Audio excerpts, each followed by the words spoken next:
Hi, I'm Erin Henshaw, and I co-founded an organization called the Mind Body Project to bring emotional regulation and trauma-sensitive support to schools, companies, and communities.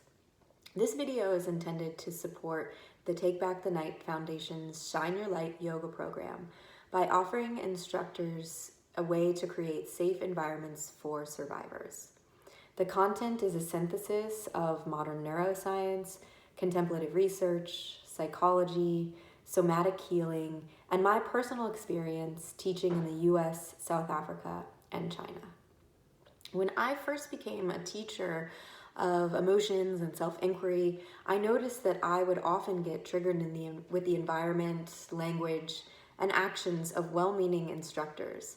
So I began to create trainings for individuals who want to create trauma-sensitive environments that meet the needs of the most traumatized participants while also allowing all students to thrive. The goal of my work is not to heal trauma, but to create safe spaces to look into our bodies without being triggered or re-traumatized by that experience. This video will introduce the most current scientific definitions of trauma and triggers, as well as basic models to understand our brain on trauma. I want to advise viewers that speaking about trauma or traumatic situations may create overwhelming emotions themselves, which is called a trigger. While the content of this video is not graphic or explicit, it may be helpful to reach out to a licensed professional if extreme emotions are brought up for you.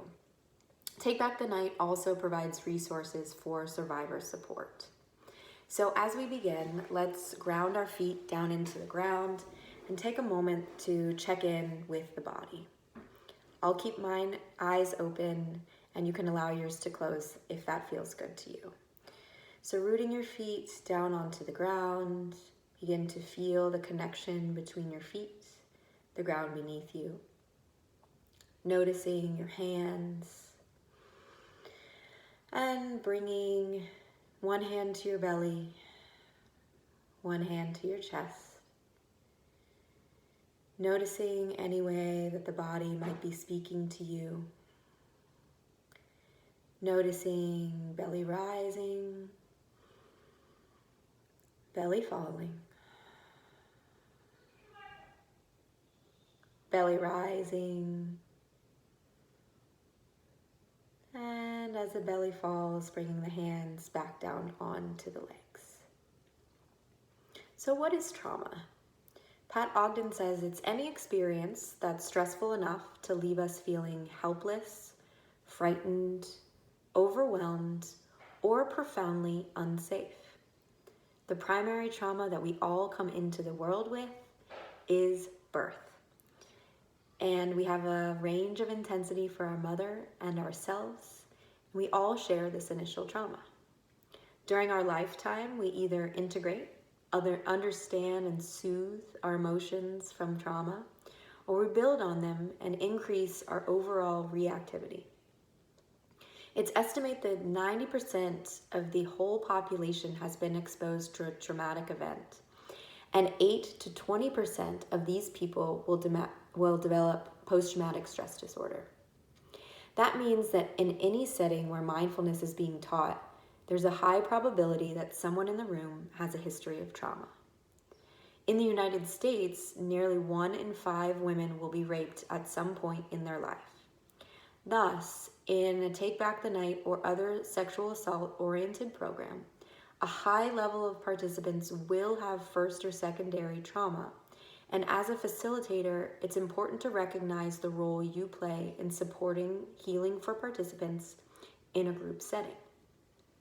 Trauma can be situational, such as a relationship ending, being robbed, or greatly startled, or witnessing a trauma happen to someone else. It can also be complex, which means many times throughout the lifetime, and stems from abuse or neglect in any form, including poverty and violence. What is a trigger? A trigger is known as emotional flooding.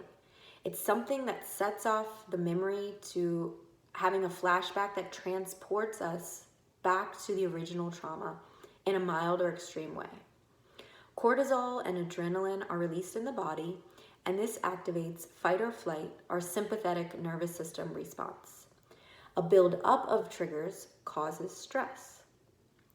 Triggers are often related to the five senses. So the smells, sights, feelings, sounds, tastes, or touch experienced in a program may elicit a trigger for a participant. People experience triggers quite differently as well.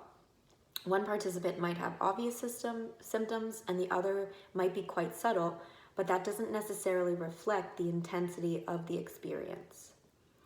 The goal for any trauma-sensitive environment is to keep participants in their window of tolerance, which means rest and digest mode.